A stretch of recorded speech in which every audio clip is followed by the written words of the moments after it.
Hi, I'm Misty Agee, and today I'm going to be discussing with you a little bit about what disciplinary literacy is. It's the third growth phase of literacy. As you can see on the illustration on the right there, it's at the top of the triangle, and it encompasses grades 6 through 12. And it's defined as the confluence of content knowledges, experiences, and skills merged with the ability to read, write, listen, speak, think critically, and perform in a way that is meaningful within the text. It really focuses on literacy development and reading and writing, and it allows the students to navigate the curriculum that features arrays of texts from academic disciplines.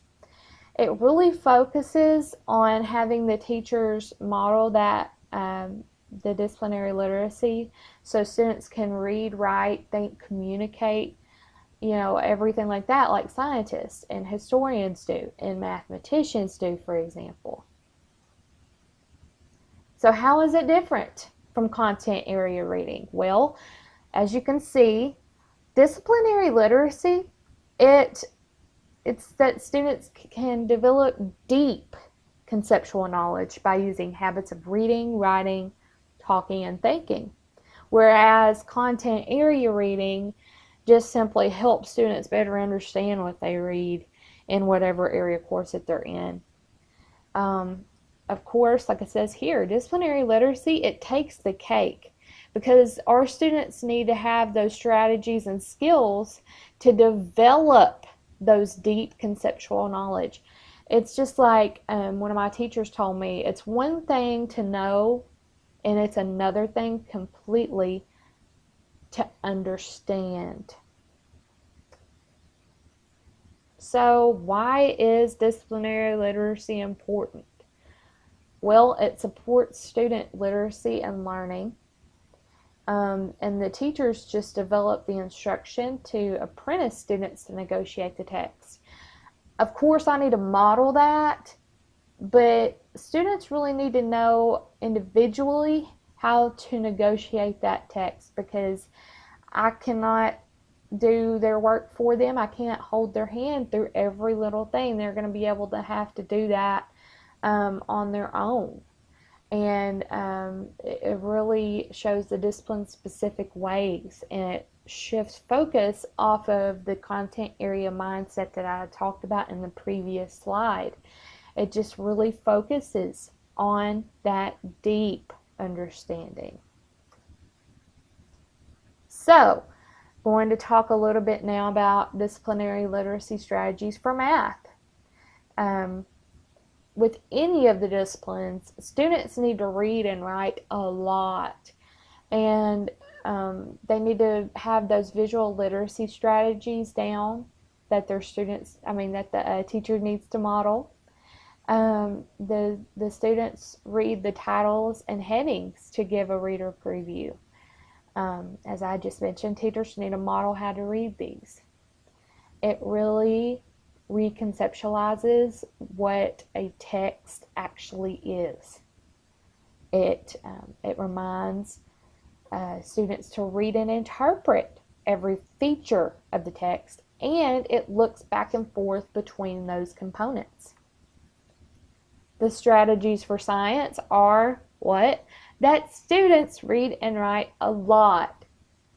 It really it focuses on reading other things in the textbook.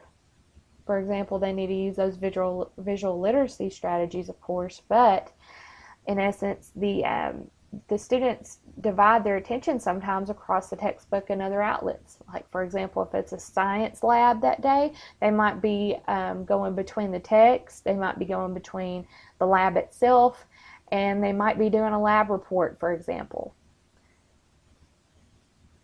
For disciplinary literacy strategies for history, the students read and write how much? A lot, just as other disciplines require. It conveys the meaning of the text by visual representations, as mentioned in the science and the math portion, whereas this is individualized as connecting who, what, where, and when. The teacher needs to direct those students to who the text is talking about and what year those documents are written. Like if it's the Declaration of Independence that they're looking at, the teacher needs to direct the students, okay, this is the Declaration of Independence, it's written in 1776, etc. It contextualizes, and the teacher needs to ask the students to read and reread documents while analyzing.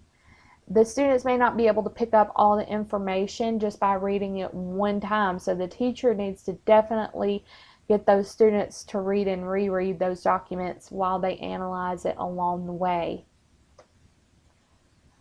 So, how am I going to implement disciplinary literacy in my classroom? First of all, I'm going to definitely foster questioning through a disciplinary lens and focus on those essential questions.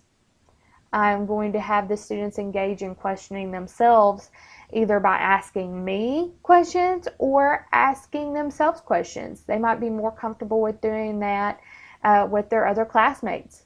The teacher needs to model like question and area queries as think alouds, and definitely need to scaffold and embed those literacy practices in the students.